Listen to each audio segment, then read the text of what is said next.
Hello everyone, this is Suchitra and welcome back to my channel. So today we are going to discuss about the offer, essential of valid offer and kinds of offer.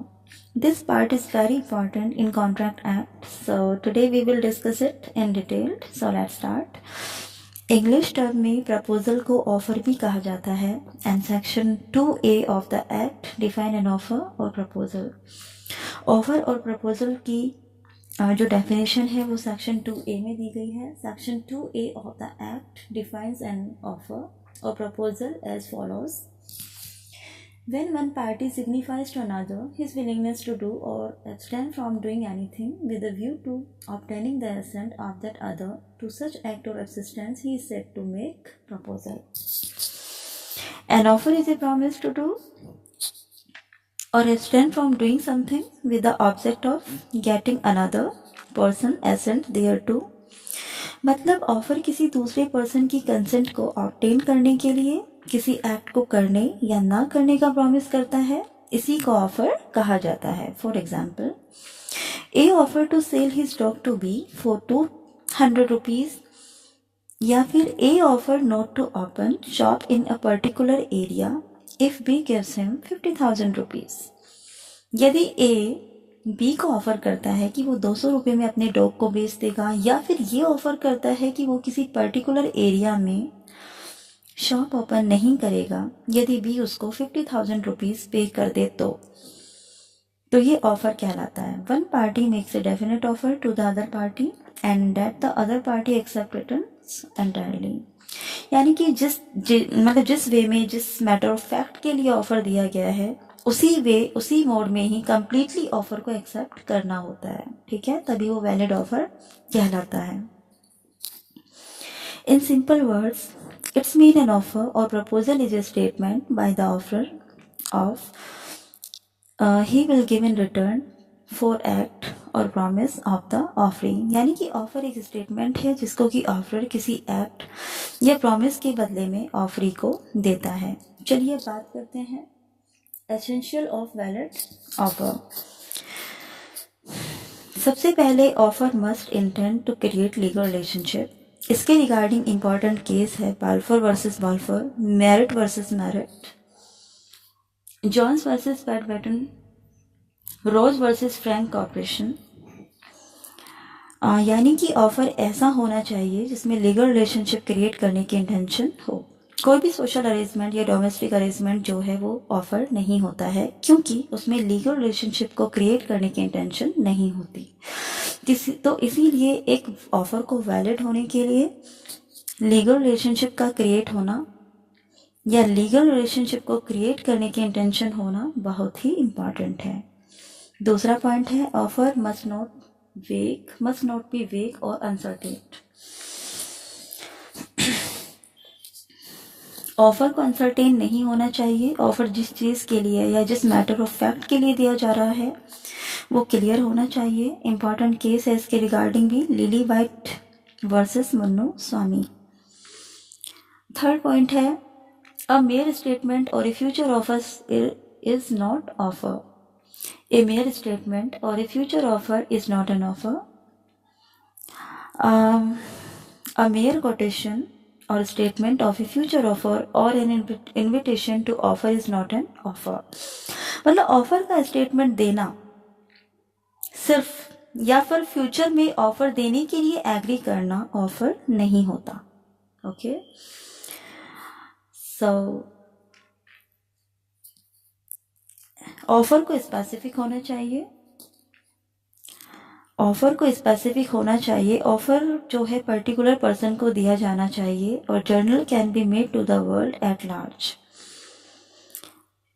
Offer जो है specific होना चाहिए, और specific कब होगा, जब वो किसी पर्टिकुलर व्यक्ति को ही दिया जाता है। An offer must be communicate to the offeree. Offer को जो है ऑफरी को ही कम्युनिकेट होना चाहिए, किसी थर्ड पार्टी को नहीं। जिसके साथ डील करना है उसी को कम्युनिकेट होना चाहिए ऑफर। एक इम्पॉर्टेंट केस है इसके रिगार्डिंग भी, लालमैन शुक्ला वर्सेस गौरी दत्त 1913।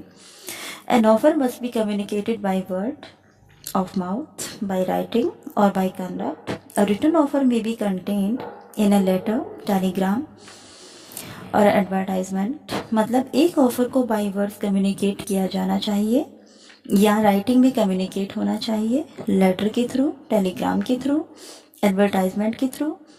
चलिए अब बात करते हैं termination of offer. Termination of offer यानी कि ऑफ़र को कब टर्मिनेट किया जा सकता है या कैसे टर्मिनेट हो जाएगा offer by default. An offer may come to the end under the following situations: when the offerer prescribe a time within which the offer must be accepted, the offer lives as soon as the time expires. In case offerer doesn't prescribe time, offer terminates after the expiry of reasonable time. जब offer एक time limit set करता है कि इतने time तक जो है offer accept हो जाना चाहिए और टाइम लिमिट पास हो जाए तो ऑफ़र अपने आप ही टर्मिनेट हो जाएगा। और अगर ऑफ़र टाइम लिमिट सेट नहीं करता है, नहीं भी करता है, तो भी ऑफ़र को एक्सेप्ट करने का तो एक रिजनेबल टाइम लिमिट जो है एक्सपायर हो जाने के बाद अपने आप ही बाय डिफ़ॉल्ट ऑफ़र जो है टर्मिनेट हो जाएगा। ठीक है। Second, an offer lapses by not being accepted in the mode prescribed or if no mode is prescribed in some usual or reasonable manner. Offer उस मोड में एक्सेप्ट ना किया गया हो जिस मोड में एक्सेप्ट करना था तो भी ऑफ़र जो है अपने आप ही टर्मिनेट हो जाएगा। An offer lapse by death or insanity of the offerer of the offeree before the acceptance. यदि ऑफर इंसेन हो गया हो या ऑफरी इंसेन हो गया हो या ऑफर या ऑफरी दोनों में से किसी एक की डेथ हो गई हो तो भी ऑफर टर्मिनेट हो जाएगा। ठीक है। An offer lapses by revocation. Offer lapses by revocation, the offer may withdraw the offer at any time before it has been accepted. यानी कि ऑफर को विड्रॉ कर सकता है एनी टाइम, लेकिन विड्रॉ तभी कर सकता है जब तक कि ऑफ़र को एक्सेप्ट ना किया गया हो। यदि ऑफ़र एक्सेप्ट किया जा चुका है तो ऑफ़र को विड्रॉ नहीं कर सकता है। चलिए अब बात करते हैं काइंड्स ऑफ ऑफर। सबसे पहले बात करेंगे एक्सप्रेस ऑफर। क्या होते हैं express offer? Express offer is an offer that is done through the words that can be either oral or written. Express offer वो ऑफर होते हैं जो वर्ड्स या रिटन के थ्रू दिए जाते हैं। Oral offer can be made face to face or by telephone. Oral offer face to face या टेलीफोन के थ्रू दिए जा सकते हैं। ऑरल ऑफर जो है फेस टू फेस या टेलीफोन के थ्रू दिया जा सकता है। Written offer can be made by letter, by telegram, advertisement, emails. Written offer letter, telegram, advertisement, emails के थ्रू दिया जा सकता है। अब बात करते हैं इम्प्लाइड ऑफर। इम्प्लाइड ऑफर को साइंस, एक्टिंग, जेस्चर्स के थ्रू कन्वे किया जा सकता है। इम्प्लाइड ऑफर के रिगार्डिंग केस लॉज है बहुत ही important. Estevan versus Bombay and sons, Clarke versus Earl of Dunraven. Third है specific offer. Specific offer, it is the offer made to a specific person or group of persons, can be accepted by the same, not anyone else. मतलब specific offer specific person या group of persons को दिया जाता है और उसी particular person या group of persons के through accept किया जाना चाहिए। Okay? For example, Williams offered to buy the car from Millay for rupees 10 lakhs.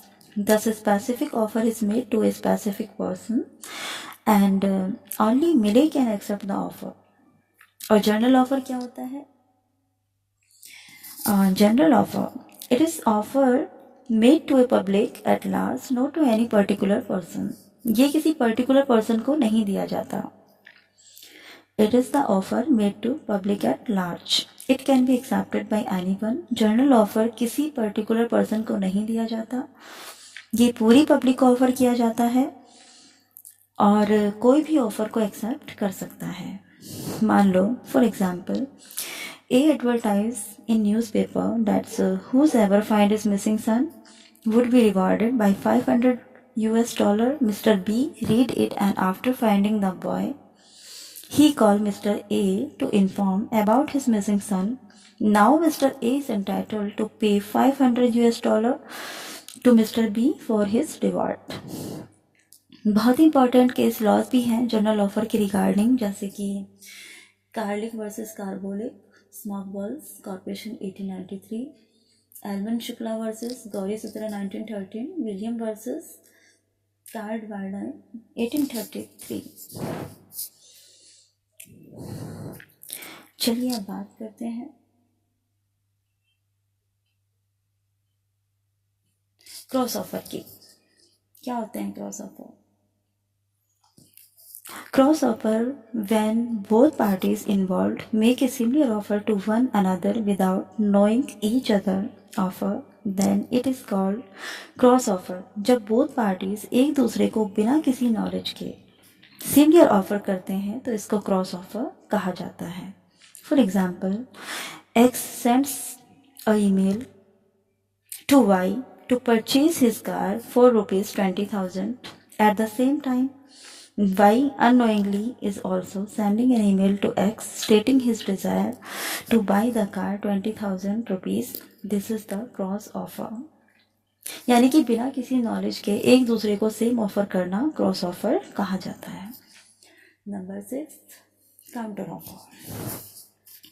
Counter offer क्या होता है? Counter offer is a proposal that is made as a result of an undesirable offer. A counter offer revise the initial offer and makes it more desirable for the person making the new offer।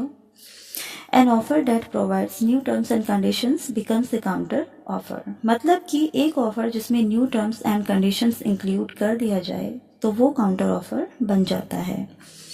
और एक बार offeree counter offer को accept कर लेता है तो offer के against binding contract बन जाता है। Once the buyer or offeree accept a counter offer, a binding contract is formed against the offer। Standing offer। इसके रिगार्डिंग एक इम्पॉर्टेंट केस भी है, Bengal coal corporation versus Homi Wadia and corporation. Standing offer, the offer that is continuous in nature, it is the standing offer. कोई offer जो continuous nature का हो standing offer होता है। Standing offer is in the nature of continuing nature। A tender or offer for the supply of such goods as may be required to no quantity being specified is a continuing standing offer। Such an offer is accepted from time to time whenever an order is given for any goods specified in tender। ऐसा offer तब accept किया जाता है जब किसी particular goods के supply का order दिया गया हो।